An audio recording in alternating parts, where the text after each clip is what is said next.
পাকিস্তানের সুরে কথা বলছে মমতা, বললেন বিজেপি।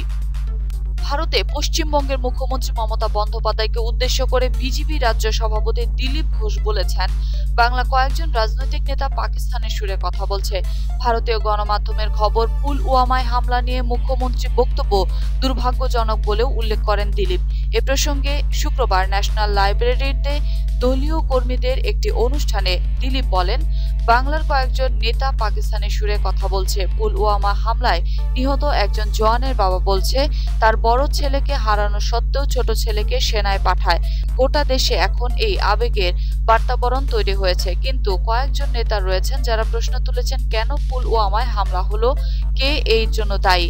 এটা দুর্ভাগ্যজনক যে একজন মুখ্যমন্ত্রী এই ধরনের কথা বলছেন। উল্লেখ্য, গত বৃহস্পতিবার নবান্নে মমতা বলেন, আমরা জানতে পারি এয়ার স্ট্রাইকে কতজন মারা গিয়েছে, কারা মারা গিয়েছে, আসলে ঘটনাটা কি। পাশাপাশি মোদী সরকারকে আক্রমণের সুরে মমতা বলেন, রাজনীতির প্রয়োজনে আমরা যুদ্ধ চাই না, একটা নির্বাচনে জেতার জন্য যুদ্ধ চাই না, শান্তি চাই। জওয়ানদের রক্ত দিয়ে রাজনীতি আমরা ভালোবাসি না। এয়ার স্ট্রাইক নিয়ে মমতার মন্তব্যের সমালোচনা করে বিজেপি নেতা কৈলাস বিজয়বর্গীয়। এই প্রসঙ্গে কৈলাস বলেছেন, রাজনীতির জন্য একজন মুখ্যমন্ত্রী সেনাবাহিনীকে সন্দেহের চোখে দেখছেন, এটা লজ্জাজনক। এই সময়ে যখন গোটা দেশ সেনার পাশে দাঁড়িয়েছে, তখন উনি প্রশ্ন তুলেছেন, আমরা এর ধিক্কার জানাচ্ছি।